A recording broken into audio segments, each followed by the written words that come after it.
35살이고요. 어린 딸 하나 키우고 있는 워킹맘입니다. 저는 당시 궁합도 안 본다던 4살 차이 남편과 지인분 소개로 만나 3년간 연애하고 결혼에 성공한 케이스예요. 사실 결혼하기까지도 참 잡음이 많았어요. 시부모님께서는 나름 어진 인품으로 부부교사로 퇴직하셔서 자식에게 본보기가 되어주셨고 달마다 따박따박 연금까지 나와 노후 준비는 완벽하게 되어 있으셨어요. 남편도 부모님의 영향으로 자상하고 다정한 가정적인 남자였습니다. 그런데 개 중에 웬 불청객이 존재하더군요. 시댁에서는 그야말로 딸 같은 형님이 있었습니다. 원래 남편에게는 형이 하나 있었으나 결혼식을 앞두기 전 불행하게도 등산하다가 낙상해서 그만 목숨을 잃었다고 합니다. 아무리 둘이 결혼을 못했다 하지만 형님은 시어머니의 둘도 없던 중마고우 딸이었던지라 특별하게 아껴서 딸 삼아 끼고 사셨어요. 어머님 친구분이셨던 형님 어머니께서도 몹쓸병으로 돌아가신 상태이고 아버지께서는 이미 다른 분과 재혼하셔서 딱히 맘붙일 곳도 없었다더군요. 아들 잃은 슬픔에 힘겨워하시던 시부모님께 재혼도 안 한 채 며느리로서 딸로서 자라겠다고 약속하며 살았던 게 어느새 7년째였다고 합니다. 그런데 저는 시부모님께서 사랑에 맞지 않는 그 군 식구 때문에 골머리를 쌓아놔야 했습니다. 동서, 앞으로 집안의 모든 문제는 나와 상의해야 될 거야. 어머니께서 워낙 인품이 좋으셔서 속에 있는 말씀도 잘 못하시고 내가 다 챙겨드려야 해. 동서가 새 며느리로서 역할 잘해. 결혼하고 신혼여행 다녀와서 인사드리러 갈 때 시어머니 대신 묵묵히 안주인 노릇하는데 왠지 불길한 예감이 들었습니다. 다들 신우에 대해 안 좋게 얘기한 경우는 많았으나 같은 며느리 입장이었던 형님이 호된 시월들을 앞장서는 분일 줄은 몰랐죠. 하물며 사람이 얼마나 못됐는지 시어머니 친구분 딸이라 제법 오랜 시간 동안 곁에서 봐왔다던 남편의 우스갯소리를 빌자면 누나가, 아니 형수님이 학창시절부터 악명 놓기로 유명했었대. 집안 좋은 딸로 태어나서 뭐든지 제 성질대로 안 하면 못 견딘 애는 아나무인 성격이었는데 우리 형 앞에서는 순한 양이 되었다고 하더라고. 난 진짜 그때 형수님으로 들어온다 그랬을 때 엄청 놀랐다니까. 태초부터 열등감 덩어리로 똘똘 뭉쳐 있었고 매우 히스테릭한 성격이었지만 죽자사자 아주버님을 쫓아다녀 결혼에 성공했다 했죠. 시어머니께서는 워낙 긍정적이고 인자하신 분이라 안쓰러웠던 형님을 품어주시며 잘 챙겨주었어요. 하지만 어머니께선 새 며느리가 된 제 처지가 눈에 밟히셨던지 저를 따로 불러 용돈까지 챙겨주시면서 한숨을 쉬셨습니다. 네 형님이 어렸을 때 부모님의 불화로 상처를 많이 받았어. 명지 엄마가 그것 때문에 나한테 딸 시집 보낼 때 잘 부탁한다고 그렇게 신신당부를 했었지.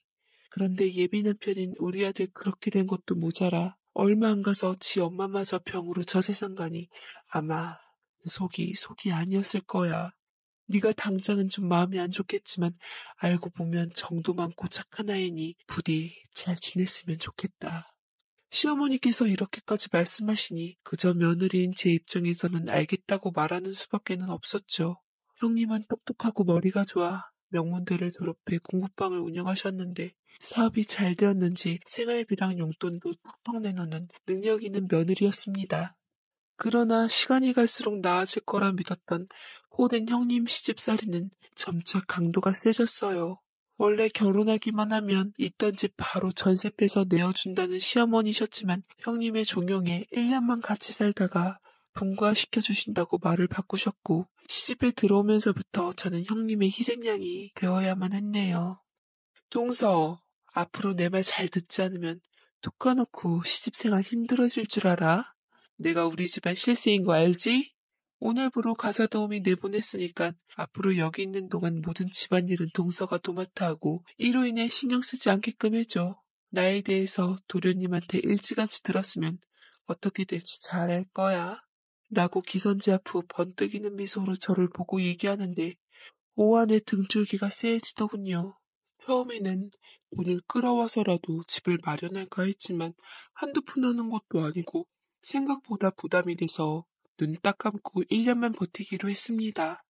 저는 바깥일은 바깥일대로 하면서 집에서는 일하는 사람인 마냥 형님의 부름과 명령에 절대 복종하며 56평 큰 평수의 집안일을 손수 해내었고 행여나 절 딱하게 여긴 남편이 조금이나마 도와주려 할수록 남편 일은 형님의 매서운 시집살이는 강도를 더해갔네요. 제가 임신을 했는데도 멈출 줄을 모르더군요. 제 임신에 양가 집안에서는 첫 손주 소식에 경사가 났지만 딱 한 사람, 형님만은 그 사실에 안 입고하며 남말하듯 하대요. 뭐 따지고 보면 남이 맞긴 맞았지만요. 결혼하면 애 낳는 건 당연하지. 뭘 그렇게 대단한 일 했다고 주변에서 그렇게 떠받쳐주는지 모르겠네. 애가 졌다는 핑계로 일 느슨하게 했다가는 아주 국물도 없는 줄 알아? 라며 제게 샘을 내더라고요. 아침 저녁으로 일 시키는 형님 덕분에 저는 하마터면 유산 위기까지 갈 뻔했어요. 다행히 남편이 중간에 제 하소연을 허투루 듣지 않고 어머니께 귀뜸에 막아주었던 게 큰 힘이 되었죠. 아무리 남편이 남의 편이라고 하지만 그래도 정작 남보다는 낫대요. 그렇지만 스트레스를 하도 받아 제 아이는 25주에 조선하고 말았고 태어나자마자 의료진들에게 연약한 목숨을 맡긴 채 바로 인큐베이터 안에 들어가야만 했습니다. 매일 회사 다녀와서 그렇게 일을 시켜대니 형님과 잘 지내보고자 미련하게 맞춰주려고 했던 제 탓도 컸지요. 세상에 너무 빨리 나온 가엾은 내 아기를 보며 얼마나 울었는지 몰라요. 친정엄마도 시어머니도 어머니였기에 절 누구보다 이해해주시며 위로해주셨습니다. 그러나 정작 절 힘들게 했던 당사자인 형님은 분위기 파악 못하고 그 와중에서도 막말을 해대더군요. 아니, 애를 뱃속에 제대로 품지도 못했으면서 무슨 자격으로 가족들한테 저렇게 떠받들여진대? 참 동서팔자 여왕님 나섰다 하며 비꼬는데 저는 도저히 참을 수가 없어서 그간 참았던 울분을 쏟으며 형님에게 너 죽고 나 죽일 기세로 달려들어 한바탕을 했습니다. 그래도 반성 없는 형님은 오히려 시어머니께 피해자 코스프레를 하면서 눈물까지 흘리더라고요. 시어머니는 어찌할 바를 모르다가 난감하셨는지 자리를 피하셨고 남편은 도저히 안 되겠다 싶었는지 어머니, 더 이상은 제가 불편해서 안 될 것 같아요. 당장 집이 마련되지 않으면 처갓집에라도 가 있을 테니 그런 줄 아세요. 그리고 형수님도 그러시는 거 아닙니다. 우리 와이프가 그렇게 행복해 보이면 형수님도 좋은 사람 만나서 새삼 사세요. 우리 집에 붙어 있으면서 와이프 괴롭히지 말고요. 하며 제 손을 잡고 나왔는데 우와 육회 상쾌 통쾌 누가 남편 보고 남의 편이라 했습니까? 남편이 절 지키는 모습을 보며 정말 결혼 잘했다 싶더라고요. 저는 차 안에서 그간 형님한테 받았던 서러움을 남편 앞에서 다 토해냈고 남편은 고생 많았다라며 자상하게 절 토닥여 주었습니다. 며칠은 정말로 남편의 말대로 친정집에서 들어가 머물렀네요. 근데 그때 마침 저희 친정오빠가 귀국해서 저희 집에 왔던 시기였어요. 물리학을 전공한 저희 친정오빠는 저보다 6살 많은 이혼남이었는데 오랜 시간 동안 외국에서 유학을 해 심지어 제 결혼식에도 오질 못했어요. 그것 때문에 오빠가 제게 참 미안해 하더라고요. 이번에 전임 교수 자리를 노리고 한국에 들어오긴 했는데 일이 잘 안 풀려 시간 강사 자리만 받았다고 한 오빠는 안 풀리는 미래에 대해 많이 속상해 보였습니다. 특히나 이혼한 새언니가 교수 임용이 먼저 됐다는 소식에 잘 됐다 여기면서도 본인 처지와 비교됐는지 더 씁쓸해 하더라고요. 남편은 너그러운 마음 씀씀이로 기꺼이 친오빠에게 술잔을 위로 삼아 마음을 풀어주었습니다. 그렇게 며칠간 친정집에서 지내면서 아이 때문에 병원에 드나들었는데 아이가 이제 곧 태어날 수 있다는 소식을 전해받게 되었어요. 엄마로서 철렁했던 마음이 진정되고 남편은 시부모님께도 기쁜 소식을 알렸죠. 건강해진 아이의 퇴원을 축하하려 양가 부모님을 비롯한 모든 식구들이 모였고 그 속에는 왼수 같은 형님도 있었네요. 여전히 고개를 빳빳이 들고 다니는 형님을 무시하고 전 제 아이 아니만 신경 썼습니다. 그때 뒤늦게 저희 친정오빠가 병원에 도착했는데 안녕하세요. 희진이 친정 오빠예요. 바쁘다는 핑계로 결혼식 때도 못 빼고 조카 보러 온 김에 이렇게 인사를 드리네요. 라고 멀끔하게 차려입은 자태로 저희 시부모님께 예의 바르게 인사를 하니 다들 호감 어린 눈초리로 바라보았습니다. 저희 친정오빠라서가 아니라 물론 현실은 배고픈 시간 강사지만 겉 비주얼은 좋은 편이라 어딜 가든 사람들의 이목을 끌곤 했거든요. 형님이 유난히 친정오빠를 보는 게 제 눈에 띄긴 했는데 그때까지만 해도 애기 신경 쓰느라 크게 관심 갖진 않았어요. 그게 실수였다는 걸 알았을 때는 이미 늦어 있었죠. 시부모님께서는 결국 저희에게 약속대로 집을 해주셨어요. 아마도 처갓집에 있었던 아들이 신경 쓰였던 모양이었습니다. 남편 덕분에 저는 무사히 분가할 수 있게 됐고 남들처럼 편안한 가정 속에서 아이를 돌볼 수 있게 됐죠. 그런데 어느 날 형님한테 연락이 왔더라고요. 안 받을까 하다가 어쨌든 떨어져서 살고 있으니 해코지는 함부로 못하겠지 싶어 받았습니다. 그런데 동서 잘 지내고 있지? 친오빠 말이야. 애치대 나온 인재고 교수 자리 알아보러 다닌다며. 진작 말하지. 우리 아버지가 H대 총장님하고 잘 아시는 사이거든. 괜찮다면 내가 한번 알아봐 볼까? 라고 하시는데 내일 당장 서쪽에서 해가 뜰 요량인지 이 여자가 어쩐 일로 제 가족에게 호의를 베푸는지 이해가 안 되더라고요. 저는 괜한 꿍꿍이가 느껴져 거두절미하고 형님에게 됐다며 돌아섰지만 친정엄마에게 정교수 임용 문제로 인해 절절매는 오빠의 사정을 듣고 혹여나 지푸라기라도 잡는 심정으로 형님한테 연락을 넣어보았습니다. 형님, 저번에 저희 오빠 도와주신다는 거 진심이신가요? 제가 저번에는 형님을 오해했던 것 같아요. 너그럽게 봐주시고 저희 오빠 임용 문제 혹시 친정아버님께 알아봐 주실 수 있으실까요? 그러자 형님은 기다렸다는 듯 쿨하게 말씀하시면서 그럼 가족 좋다는 게 뭔데? 동서, 나만 믿어. 우리가 사이가 그렇게 좋진 않았지만 그래도 가족으로 지낸 정이 있잖아. 내가 다 해결해 줄게. 라며 제게 친정오빠의 연락처를 요구했습니다. 저는 친정오빠의 번호를 넘긴 후에 친정엄마와 오빠에게 연락을 취해 형님에게 도움을 청했다고 한번 믿어보고 기다리라고 했어요. 그 뒤로 형님은 지속적으로 친정오빠와 만나며 이빨 걷어붙이고 가족이라는 이름 아래 도와주었어요.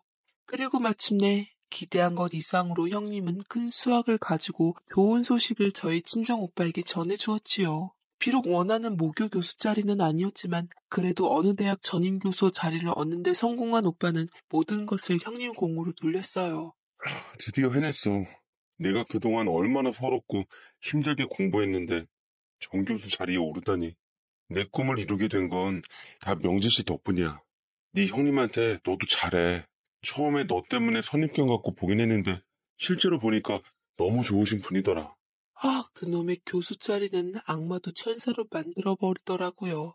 당한 수모가 떠올라 잘 알지도 못하면서 함부로 말하지 말라고 했지만 오빠가 잘 되고 기뻐하는 모습을 보니 내심 형님한테 고맙기도 했어요. 기를 쓰고 한 노력으로는 안 됐던 게 인맥 한 방으로 해결되니 그것도 참 꽁기꽁기하더라고요. 저희 친정어머니께서는 형님께 고맙다며 가족 식사에 초대하셨어요. 상다리가 부러지도록 형님을 위해 진수성찬을 내왔는데 이상하게도 그 자리에 있었던 오빠와 성님이의 사이가 뭔가 묘한 기류가 흘렀습니다. 형님은 어찌나 오빠한테 사근거리던지 저희 가족들이 버젓이 있는데도 저희 오빠 밥 위에 손수 바른 생선을 위에 놔주기도 하고 좋아하는 반찬을 앞으로 가져다 두는 등 애정을 맘껏 표했습니다. 오빠의 음식 취향은 어찌 알았는지 친정엄마도 남편도 느끼는 바는 마찬가지였던 것 같았어요. 우라통이 터진 제가 친정엄마께 한마디 했죠. 엄마, 오빠랑 형님 언제부터 저런 분위기야? 좀 이상하지 않아? 저러다 정말 일하면 어쩌려고 그래. 엄마가 오빠한테 잘 타일러서 알아서 떼나. 한두 살 먹은 어린애도 아니고 다 큰 성인들을 떼놓고 말고 할 게 어딨어. 네 오래비가 알아서 할 문제지 엄마는 그런 일까지 나서고 싶진 않다. 라고 딱 잘라 말씀하시는데 친정엄마는 크게 문제 삼질 않으시더라고요. 애가 탄 저는 오빠에게 물어보니 정작 당사자는 아직 그런 관계 아니라고 애매모호하게 얘기했습니다. 저는 불안해지기 시작했죠. 형님이 돌아가신 아주버님과 혼인신고를 한 것도 아니어서 법적으로 크게 문제될 것도 아니었고 오히려 형님 쪽이 굳이 따지고 들어가면 오빠보다 가진 게 많았던지라 저희 친정에서는 쌍수 들고 환영할 판국이었어요. 형님 인성을 잘 아는 전 무조건 안 된다고 했고 때와 장소를 가리지 않고 쉴 새 없이 형님에 대한 단정과 성격 폭로를 했습니다. 그러나 형님은 아랑곳 않고 오빠와 계속 좋은 관계로 발전해 나갈 생각이었던지 제 아기에게 줄 옷이며 장난감이며 사와 제 환심을 사려 하더군요. 미안해 동서. 나 때문에 그간 마음고생 심했지?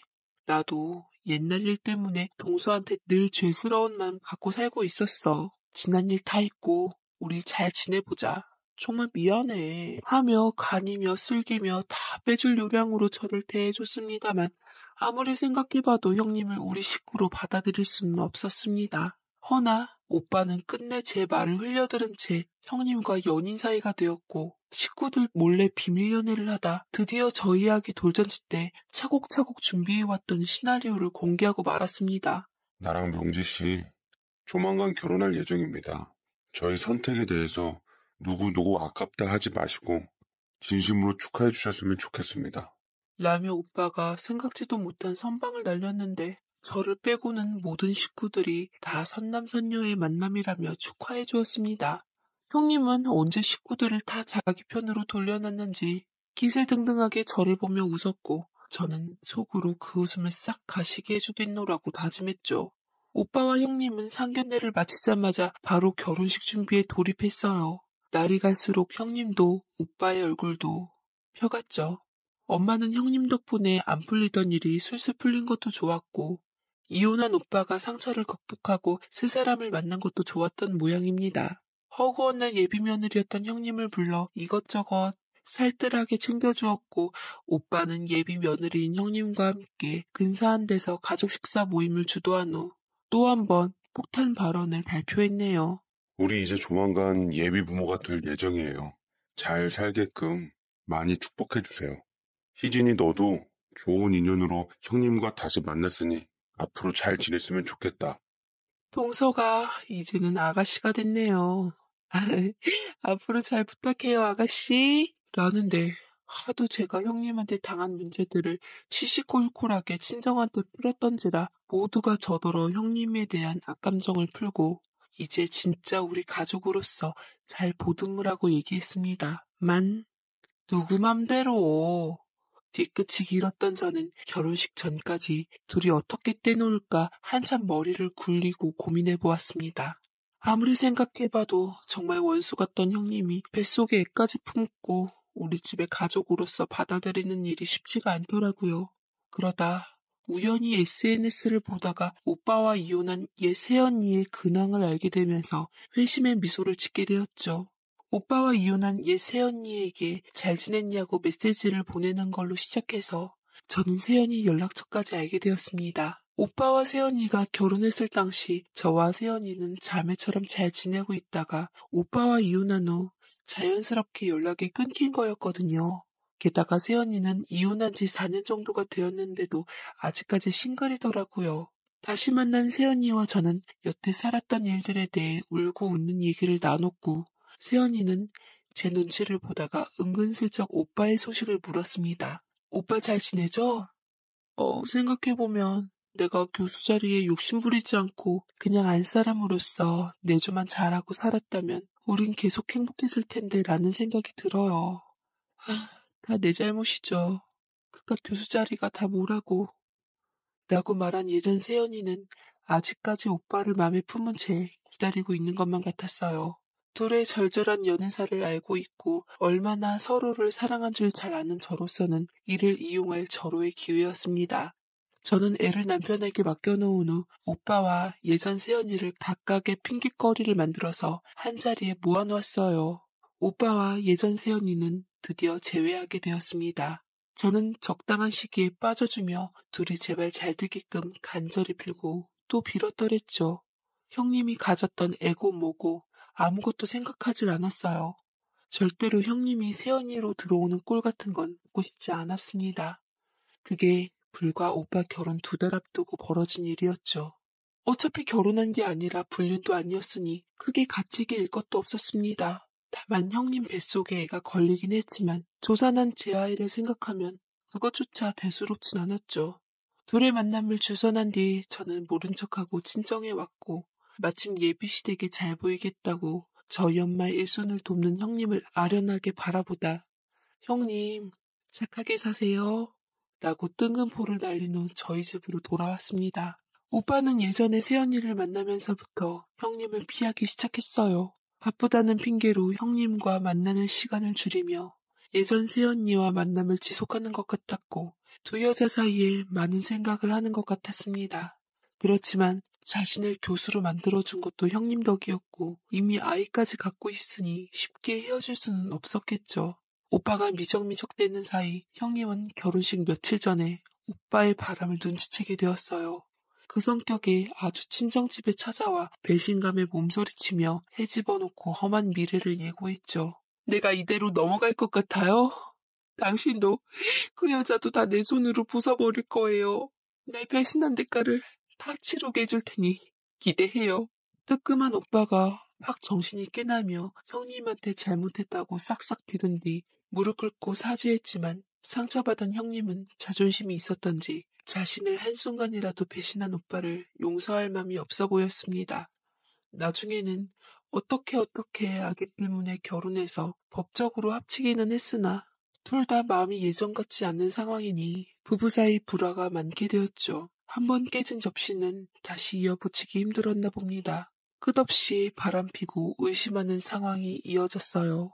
형님은 작심한 듯 친정오빠와 새언니가 근무하는 대학교 내에 대자보를 붙여 교수라는 사람의 도덕성을 문제 삼았고 학생들과 동료 교수들 앞에서 체면이 말이 아니게 된 친정오빠와 새언니는 형님한테 사정사정하며 그만해달라고 요구했지만 독한 형님답게 끊임없이 오빠와 새언니를 공지로 몰아가는 대단한 분이셨더랬죠.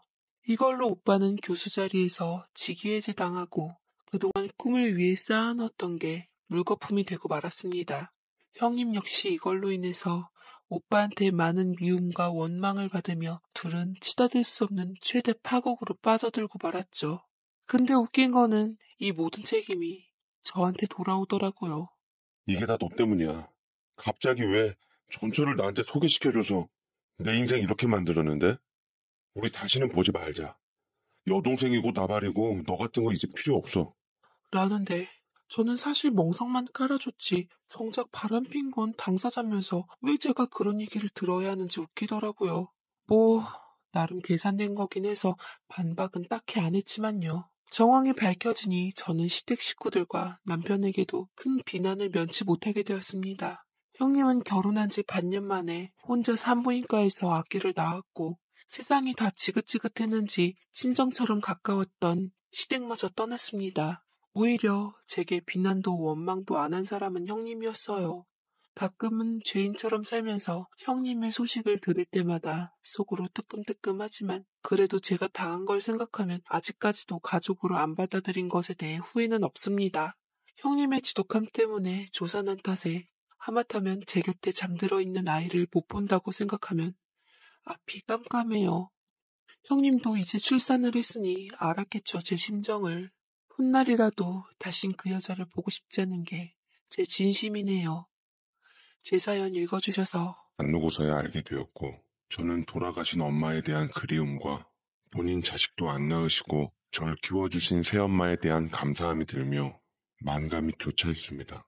어쩌면 제가 일찍 결혼한 데에는 그 사실도 잠재적으로 심리적인 작용을 한 거라 생각이 들어요. 하지만 부모님께서 20대 중반 경제적 능력 없던 제게 도움을 주셨던 건 하나도 없었습니다. 저도 원하긴 했지만 앞서 부모님께서 하도 결혼을 밀어붙이시길래 저는 집이라도 한 채 아니면 경제적인 지원은 최소한 좀 해주실 줄 알았거든요. 그렇지만 제 착각이었습니다. 곁에서 결혼하라 독촉은 했지만 제 인생의 선택은 스스로 했으니 알아서 하라고 하시더라고요. 자식아, 아들 성인 될 때까지 키워주고 먹여주고 공부시켜줬으면 됐지. 이제 네가 돈 벌어서 써야 하지 않겠냐? 네 결혼 자금까지 애비한테 해달라는 건 도리가 아니다. 요새 누가 부모한테 손 벌려 집 해달라 하냐? 니들이 알아서 해야지. 며느리 될 애한테도 전해라. 예물이고 예단이고 다 치워버리라고. 네, 부모님은 늘 그랬습니다. 얼핏 듣기로는 며느리한테도 예단 예물 안 해오라는 게 합리적인 것처럼 보이지만 실상은 부모님께서 해주기 싫어서 주지도 받지도 말라 하는 거라고 생각했어요. 그럴 거면 제게 결혼도 말씀하시지 말던지. 항상 제게 뭔가를 요구하시면서 결정적인 순간에 책임 회피를 하셨더랬죠. 그렇다고 저희 집이 어려운 것도 아니었어요. 물론 아버지가 젊었을 적 뼈 빠지게 일하고 운때가 맞아 재산을 축적한 덕분이긴 하지만요. 아버지께서는 가난한 농부의 아들로 태어났는데 젊었을 적 안 해본 사업이 없을 정도로 생활력이 강하셨고 악착같이 모아서 결국 지금 건물주가 되어서 임대업을 운영하게 되었습니다. 그 아래에 프랜차이즈 갈비탕집까지 차리고 옆에는 어머니가 운영하시는 카페로 인한 부수익까지 정말 대단했죠. 옛날에 솔직히 안 어렵게 산 사람이 어디 있겠어요. 개같이 벌어서 정승같이 쓰라고 했는데 아버지는 개같이 벌어서 개같이도 안 쓰셨습니다. 그저 어딘가에 꿍쳐놓기만 하셨죠. 제가 결혼해서 그나마 며느리 의식해서 돈 좀 풀었지. 전에는 말도 못했어요. 우리 엄마가 제일 마음고생 많이 하셨죠. 하도 엄마가 딱해서 참다 못해 제가 총대를 맸습니다. 아버지, 오늘 그래도 엄마 생일인데 맛있는 거 좀 먹어요. 엄마 생일날 왜 엄마가 직접 미역국 끓이게 하세요? 그것도 소고기 한 점 없이 미역만 달랑 넣게 하고 오늘 같은 날 하루쯤은 외식해도 되는 거잖아요. 다른 남자들처럼 엄마한테 경제권 주시고 관리하라고 하시면 안 돼요? 이렇게 부실하게 먹다간 진짜 쓰러져서 병원비 들면 그게 더 손해 아니냐고요. 뭐야 녀석아? 생일날 우리가 먹는 게 어디가 어때서? 김치에다 미역국, 무말랭이, 쌈채소, 쌈장, 깍두기, 콩자반, 계란까지 벌써 몇 첩 반상이야? 너 요새 계란이 얼마나 비싼 줄 알아? 금란이야 금란. 당신 다음엔 콩자반이나 계란이나 둘 중 하나만 올려. 단백질이 겹치는데 뭘 이렇게 많이 했어? 이러니까 돈이 줄줄 새지. 내가 생일이라 참는다. 라고 하시는데 진짜 엄마 생일 때까지 너무하신다 생각했습니다. 엄마는 그때까지만 해도 아빠 말이라면 껌뻑 죽는 사람이라 더 이상 아빠 심기를 거스르지 않게 하려고 제게 눈치를 주며 말렸더랬죠. 자식은 무조건 하나만 낳아라. 요새같이 어려운 때 국가가 도와줄 것도 아니면서 캠페인에 따라 자녀 많이 낳다간 거짓골을 못 면하는 법이야.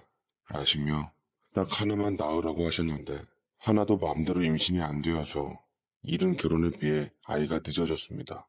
아버지는 집안에 전기세며 수도세며 각종 공과금과 식비, 쓰잘데기 허튼데 돈 쓰는 한 푼조차 아까워 필사적으로 아꼈어요. 그럼 집이라도 좀 작은 데서 살던가. 저희 집 서울에서 부처님 동네에서 아파트 50평대에 살았고요. 겨울마다 50평 넓은 데서 옷 겹겹이 껴입으며 힘들게 보냈는데 정말 하우스푸어가 따로 없었습니다. 가구는 30년 전 것을 아직까지 멀쩡하다며 쓰고 있었고 가족들 옷은 아나바다에서 중고 옷을 사거나 들임받거나 우리 아버지처럼 인터넷을 100분 활용하는 사람도 드물게 컸습니다. 뭐 하나 필요할 것 같으면 인터넷에 드림을 받거나 재활용품을 뒤적거려 리폼해서 쓰는 건 일상이 되었는데 도대체 매달 들어오는 저 우수수 쏟아지는 돈 어디다 싸들고 가나 싶었더랬죠. 남들은 다 저 가난한데 마들인 줄 아는데 사는 동네랑 집을 보면 입이 떡 벌어져서 놀라곤 했습니다. 아내같이 진실하고 착한 여자는 만날 수 있었습니다만 아버지가 재력만 제게 좀 허락하신다면 훨씬 풍요롭고 누리면서 살 수 있는데 그렇지 못해 아내에게도 늘 미안했죠. 그러나 바로 엄마에 대한 사건이 터지면서부터 아버지의 위치는 흔들리기 시작했습니다. 엄마는 아버지 가게 옆에서 카페 일을 하며 열심히 아버지를 도왔는데 어느 날부터 몸이 이상해지기 시작했는지 식사도 잘 못하시고 몸도 잘 못 가누시고 주저앉는 경우가 많이 생겼어요. 계속 안 좋아서 피곤함이 쏟아지고 여기저기 몸이 아프다고 하는데도 아버지는 들은 채도 하지 않으셨습니다. 몸이 그럴 때가 있어. 좀 쉬면 나아지지. 그것 좀 몸 안 좋을 때마다 병원에 가면 다 병원 좋은 일 시키고 의사 좋은 일 시키는 거야. 별것도 아닌 것 같고 호들갑 떨어서 이것저것 검사받게끔 해서 돈 벌어먹으려는 수작질이라 한다니까. 정작 치료비는 얼마 안 들면서 원인 밝히는다고 하는 검사비가 아주 돈 먹는 하마예요. 하마. 라고 말을 하는데 엄마도 참 엄마죠. 본인 몸이 아프면 끝까지 밀어붙이면서 병원을 가자고 우겼어야 했는데 아버지의 말씀은 곧 하늘이었기에 그 말을 따라간 게 화를 자초하기도 했습니다. 그래요. 무식한 나보단 똑똑하고 현명한 당신 말이 맞겠죠. 나 그럼 병원 안 갈게요. 당신 말 맞다나 좀 쉬면 낫겠죠. 약국 가서 약 조금 사 먹고 버티면 괜찮을 것 같아요. 약도 함부로 오남하면 좋지 않아. 일단 피곤해 보이니까 바카스 같은 자양 강장제 먹고 버텨. 그러다 상태 더 안 좋아지면 약 먹고, 더 안 좋아지면 병원. 이렇게 가야지. 그거 검사하는데 방사선이다 뭐다 나오는 게 더 안 좋다더라. 내 말 믿고 좀 참아봐. 알겠지? 라며 엄마에게 단단히 일러두었는데 평생 아버지의 말을 하늘처럼 떠받들고 살았던 엄마에게 훗날 후회할 짓을 저지르는 짓도 모르고 그렇게 대꾸했죠. 그것도 아주 잠깐. 아버지는 엄마가 아프다고 말할 때마다 귀찮아하며 손님 많아서 바쁘다고, 아버지 스스로 나도 힘들어서 죽을 지경이니 얼른 같이 일하자고 독촉해서 엄마는 그토록 죽을 만큼 아픈데도 병원에 안 가고 참다가 결국은 쓰러지고 말았습니다. 앰뷸런스에 실려가서 병원에 도착한 엄마는 의사의 설득 끝에 겨우 아버지의 허락이 떨어져 검진을 받을 수 있었습니다. 그리고 위암 3기 판정을 받았더랬죠. 그제서야 아버지는 본인이 얼마나 의사를 불신하고 잘못 판단했는지를 알게 되었습니다. 자신의 판단이 틀리는 걸 인정하고 싶지 않았던지 아버지는 다 돌팔이라고 하면서 다른 병원에 가보자고 검진을 다시 받아보게 했으나 흑순아가 역시나 다른 병원을 가도 위암 3기가 맞았고 엄마는 아버지에 대해 무너지는 신뢰와 배신감에 억울해하며 아버지를 붙들고 오열했어요. 이 나쁜 인간, 돈밖에 모르는 사람 같으니 나한테 들어가는 돈이 그렇게 아까웠어? 내가 당신에게 어떻게 했는데? 당신이 시키는 일이라면 뭐든지 다 하고 당신 말 한마디를 허투루 듣지 않고 인건비 아끼려고 건물 청소며 관리며 당신 식당이랑 내 카페 일까지 아주 뼈 빠지게 일만 한 내가 불쌍하지도 않았어? 나 더 이상 이렇게는 못 살겠어. 당신 곁에 살다가는 내 수명 다 못 채우고 세상 떠날 것 같아. 우리 이혼해. 이혼하고 받은 위자료로 나 병 다 고치고 새삼 살 거야. 당신 같은 인간이랑 단 한순간도 마주하고 싶지 않다고. 라고 말씀하시면서 집을 나가겠다고 했는데 아버지는 그제서야 허울 좋은 위세를 내려놓고 두 번째 부인마저 잃기는 싫으셨던지 엄마에게 미안하다고 싹싹 빌면서 잘못됐다고, 당신 병 고치기 위해서 아낌없이 돈을 쓰겠다고 했습니다. 그렇지만 엄마의 마음을 돌리기에는 역부족이었죠. 엄마는 훗날을 위해 이제껏 자신을 불사른 대가를 받아야겠다고 생각했는지 아버지에게 더 이상 뭐라 하지 않고 꾹 참고 치료를 받는 것 같았습니다. 수술도 받고 모진 항암 치료의 고통도 겪으면서 어떻게든 살려고 하는 것 같았어요. 엄마의 목숨 부지를 위한 간절한 바람과 희망으로 목숨만은 건지게 되었습니다. 그리고 병이 완전히 다 나을 때까지 죽을 힘을 다해 치료에 힘쓰며 몸을 회복했고 마침내 완전히 다 나은 후에는 엄마는 잃어버린 청춘에 대해 늦게라도 보상받기 위해 허겁지겁 아버지 돈을 써대기 시작했습니다. 처음엔 죄책감에 눈 감아주는 아버지께서도 카드값이 점차 늘어나기 시작하니 슬슬 부하가 치민 모양이더라고요. 한두 번은 좋게 말씀하시다가 무더기로 나온 카드값을 든 영수증을 보며 억누르고 참았던 화를 폭발시켰습니다. 이게 지금 뭐 하는 거야? 이 카드값을 대체 다 어떻게 하려고 해? 몸 다 나았으면 얌전히 일이나 할 것이지. 당신 치료비가 얼마나 들어갔는데? 그거 다 언제 메꾸려고 그러는데? 돈도 쓰던 사람이 써야지 정승같이 쓰지. 당신 돈도 제대로 쓰지도 못하면서 헛돈이나 날리는 거 알아? 그러자 엄마가 화를 내시며 쇼핑했던 물건들을 아버지께 확 던지며 똑같이 화를 내시더라고요. 뭐? 돈도 쓰던 사람이 써야지. 정승같이 쓴다고? 당신이 언제 내게 한번 정승같이 쓸 기회나 줘봤어? 대체 어떻게 써야지 정승같이 쓰는 건데? 나 허튼데 돈 쓴 거 하나도 없어. 정승가치는 못 쓸지언정 정승가치는 살고 싶어서 시장에서 사다가 백화점으로 옮겼고 메이커 있고 고급진 것들 좀 많이 샀어.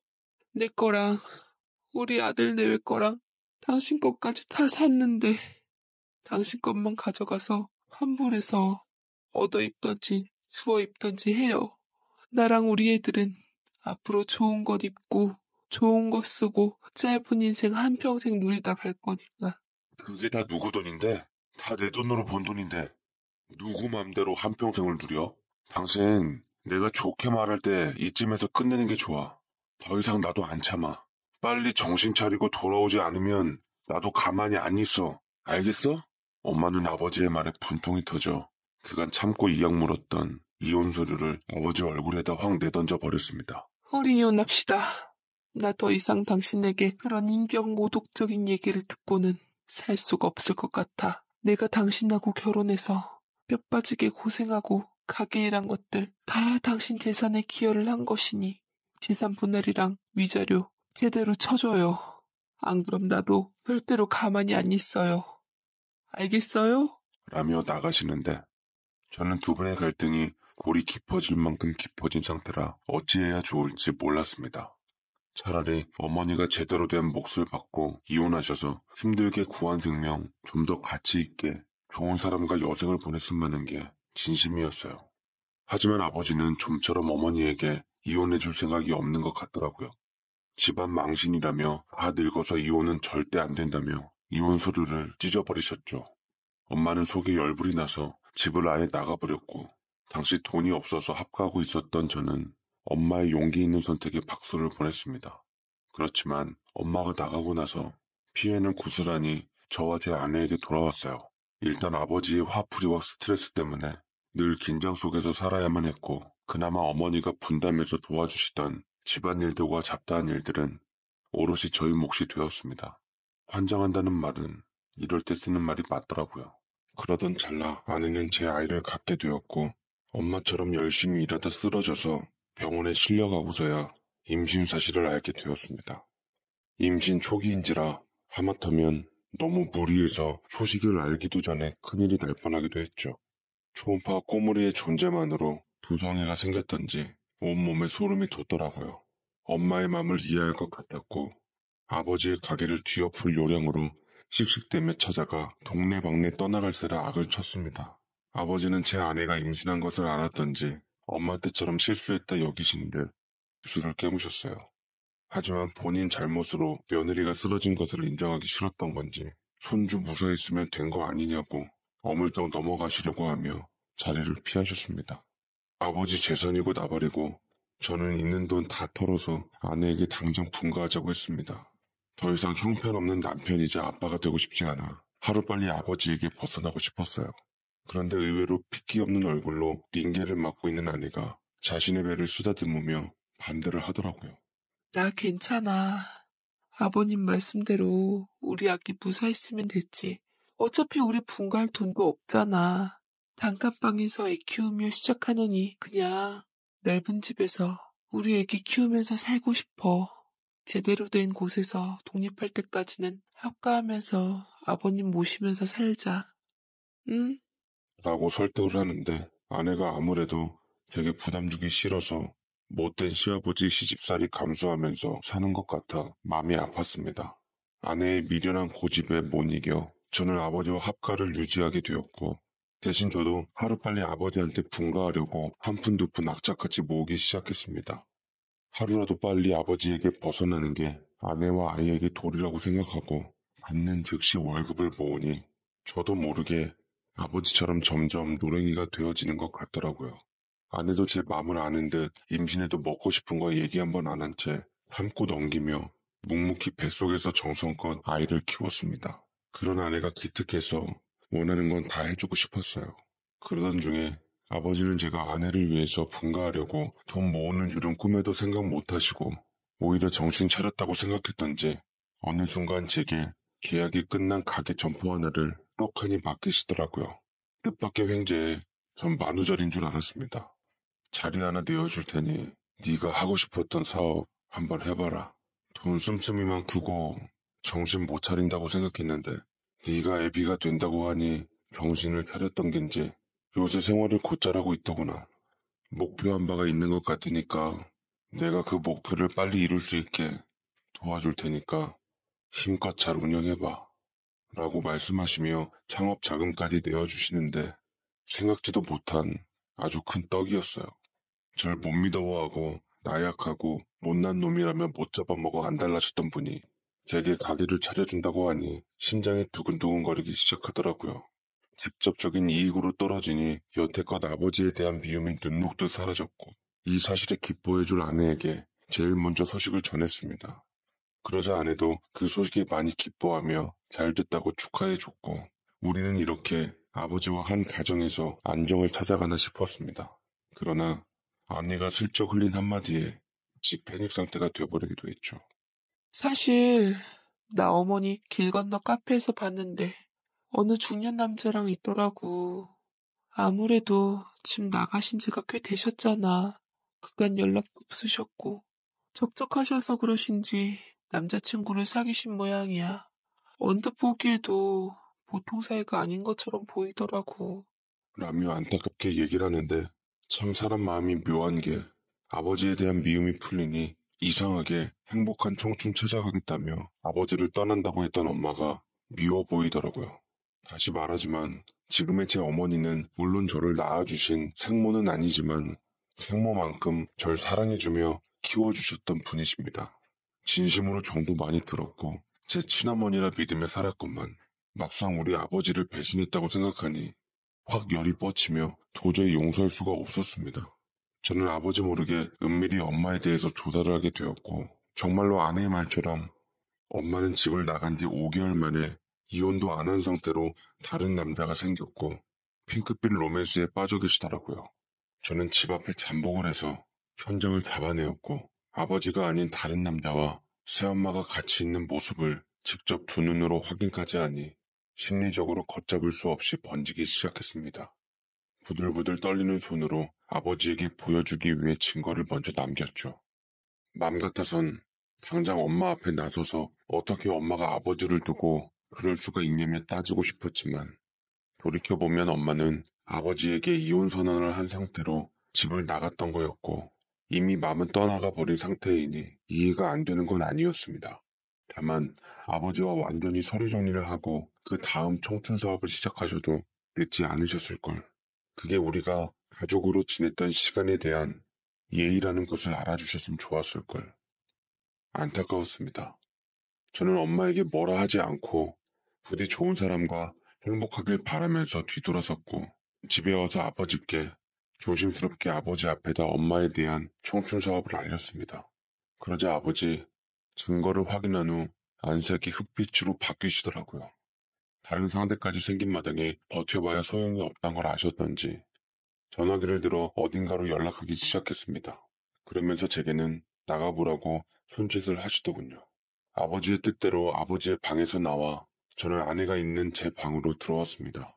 그래도 수십 년간 가족으로 살았던 엄마와 이별할 생각을 하니 가슴이 미어지는 게 식구로 지냈던 정이 참 무섭더라고요.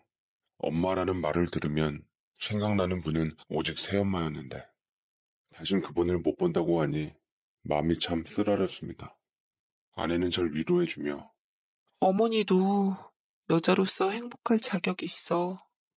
아버님 곁에서 평생 힘들고 외로우셨는데 이제는 좋은 분 만나셨으니 그분과 잘 살도록 우리가 응원해드리자. 나도 섭섭한 마음은 알겠지만 어머님의 선택으로 인해 어쩔 수 없게 돼버렸잖아. 비록 아버님과의 인연은 끊겼지만 당신에게는 그래도 마음으로 다져진 끈끈한 모자 사이니까 우리 자주 찾아뵙자. 라고 말해주는데 저는 엄마를 잃은 슬픔에 아내의 품에서 오랜 시간 울었던 것 같습니다. 아버지는 엄마가 원하는 대로 이혼 서류를 수용하며 이혼을 해주었고 대략 30년 정도 결혼 생활에서 엄마가 힘들게 생활을 꾸려나간 것에 대한 대가를 어느 정도는 치러주었습니다. 엄마가 이혼하기 전에 엄연히 바람을 핀 것이었지만 유책 배우자로서의 책임을 묻진 않으시고 덮어버리시더군요.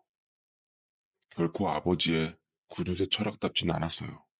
엄마도 아버지의 재산 분할과 위자료에 대한 처사에 대해 만족하시며 아버지와 좋게 이별을 하는 듯 했죠. 그러나 이 소식을 듣고 아내는 원하는 결과가 아니었던지 분개해하며 유감스러워 하더라고요. 아니, 아버님 되게 좀 그러시지 않아?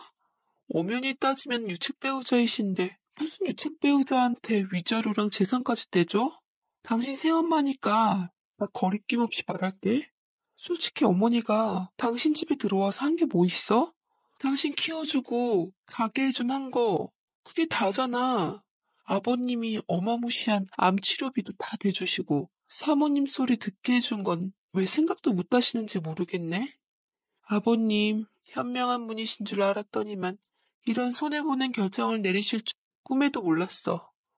참, 돈 너무 아깝다 진짜. 라며 평소 아내의 이미지와는 전혀 다른 말을 하는데 정말 내 아내가 맞나 싶을 정도였습니다. 임신하면 호르몬 변화로 인해서 심경의 변화가 일어난다고 들었는데 천사표 아내에게 전혀 어울리지 않는 말들이었죠. 허나 저는 그것이 아내의 진정한 본색인 줄 뒤늦게 알게 되었습니다. 저도 부모님의 이혼이 충격이었던지 아버지를 비롯해 한참을 맘을 추스르는데 시간을 보내었습니다. 시간이 약이라는 말이 맞더라고요.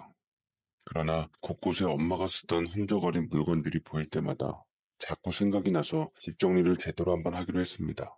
정리하다 보니 어머니가 미처 챙기시지 못한 물건들이 있어 한 곳에 모아 버릴까 했지만 그래도 어머니의 손때가 묻은 물건들이 많아서 쉽게 버리진 못하고 주인인 어머니에게 돌려줘야겠다 싶었습니다.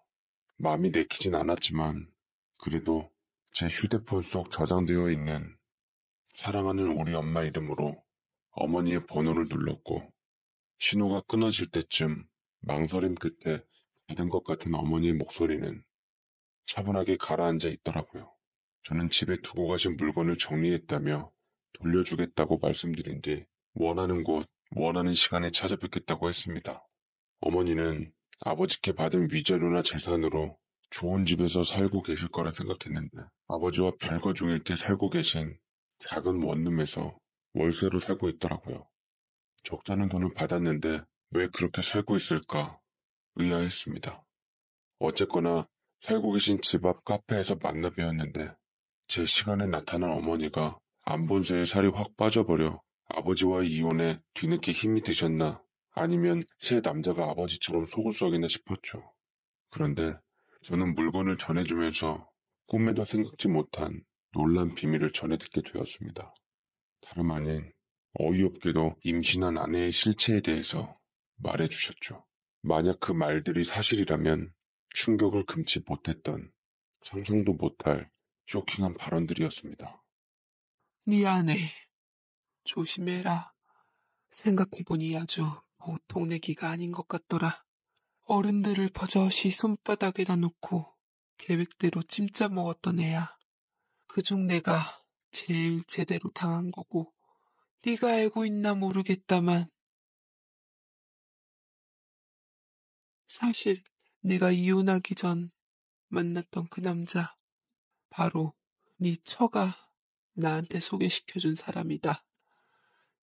홧김에 네 아버지에게 이혼 서류 던져놓고 나왔는데 나중에 후회가 들어서 돌아가려고 네 안사람한테 집안 상황에 대해서 물어봤더니만 절대로 아버님한테 굽히시면 안 된다며 어머니가 얼마나 매력적이고 괜찮은 여성인지 알게 해주라고 내게 어느 한 남자를 소개시켜주더구나. 그 남자가 얼마나 여심에 대해서 잘 알고 있던지 나 같은 거 휘어잡는 데는 도사 같은 사람이었지. 이렇게 된 거 나도 새삼 한번 살아보자 싶어 그 남자를 만나게 되었고 어리석게도 그 사람한테 푹 빠져버려 네 아버지랑 이혼하고 재혼할 꿈을 꾸고 있었는데 막상 내가 이혼하고 나니 그 남자가 네 아버지한테 받은 위자료와 재산 일부분을 갖고 날 속여서 빼돌린 다음 벌써 튀었다. 경찰에 신고하니까 그 남자가 사기 전과 우범이라더구나. 그래서 나는 또 이 모양 이 꼴로 살게 되었다. 라며 한마늘 속내를 드러내며 한숨을 쉬면서 괴로워하는데 저는 아내의 악마 같은 면모가 착각이 아님을 깨닫고 실체에 대해 확인하기 위해서 아내가 있는 집으로 갔습니다. 아내는 제가 온 줄도 모른 채 누군가와 전화 통화를 하며 낄낄거리면서 웃느라 정신없는데 정말 충격 어린 모습이 아닐 수 없었습니다. 잘했어요. 수고료는 약속대로 잘 보냈어요. 그 여자한테 분에 넘치는 재산이었지. 제대로 지키지 못한 건 그 여자 탓이니까 아무 걱정 마요. 원래는 우리 남편이 다 받아야 할 재산이었는데 우리 남편 친모도 아닌 사람이라 나누는 건 좀 아니잖아. 아버님이 워낙 구두쇠라서 실속은 챙길 줄 알았더니만 알고 보니까 아버님처럼 정에 무른 사람도 없더라고. 그러니 우리 집 어려운 줄 알고 나한테 예단 예물비도 안 받았지. 어쨌거나 남편도 시아버지한테 인정받았으니 별 꼴뚜기가 튀어나오지 않는 이상 시아버지 재산은 나랑 내 남편 거야. 그리고 곧 태어날 우리 아이 거라고. 라며 말하는데 저는 이 모든 판이 아내가 짜놓은 것이라는 것을 알았고 아내의 계략이라는 것을 깨닫게 되었습니다. 저는 현장을 급습해서 바로 경찰에 신고해서 아내와 짠 새엄마의 남자를 간신히 찾아낼 수 있었고 그 남자는 일찍 잡힌 덕분에 제대로 엄마에게 빼돌린 돈 한 푼 써보지 못하고 사기 혐의로 설창행 신세를 면치 못하게 됐습니다. 아내 역시 사기 공범죄로 콩밥을 먹을 시세에 닥쳤지만 초범인데다 뱃속 아이가 있는 것에 대해 정상 참작해서 집행유예로 풀려나게 되었어요. 아내는 결코 본인 것이 될 수 없었던 돈 욕심으로 인해 시부모와 그토록 아껴주었던 남편인 저를 잃게 되었습니다. 아버지는 발등 찍은 며느리에게 노발대발하시며 당장 눈앞에서 사라지려고 하셨고 집 나간 이혼한 어머니를 다시 불러들이려 했지만 어머니는 가책이 잃었던지 돌아갈 수 없다며 버티며 끝내 아버지와 이혼을 선언하셨습니다. 아버지와 아내를 한 집에서 둘 수 없었던 저는 그간 모아놓은 돈을 가지고 집을 나와 단칸방부터 시작해야만 했더랬죠. 아내와 사는 것에 대해 오만 가지 정이 다 떨어졌지만 뱃속 제 아이 보고 버텼습니다. 이윽고 제 딸아이가 태어난 후에는 그 여자에게 이혼을 요구하려 했지만 아이러니하게도 저희 부모님들께서 이혼만큼은 절 말리신 덕분에 파렴치한 아내와 법적으로나마 부부 사이를 유지하고 있습니다. 현재 아내는 제가 얻은 단칸방에서 지내고 있고요. 저는 딸아이와 함께 아버지 집에서 살고 있습니다. 정남이가 떨어져 오랜 기약 없는 별거를 하게 되었는데 언제 끝이 날지는 잘 모르겠습니다. 정 아이를 봐서라도 잘 해결되었으면 좋겠는데 자신은 없네요. 언제부터 아내가 변한 건지 원래 그런 모습이었던 건지 아직까지도 그런 엄청나고 사악한 일을 벌인 당사자가 제 아내라는 게 믿겨지질 않습니다. 앞으로 제가 어떻게 해야 할지 아무리 생각해도 도저히 판단이 서질 않습니다. 재산 때문에 아버지와 어머니를 이혼시킨 며느리, 과히 상상이나 되실까요? 아이는 제가 키우고 있고 현재는 어미로서 찾지도 않는 실정인데 아이를 위한 별거가 의미가 있는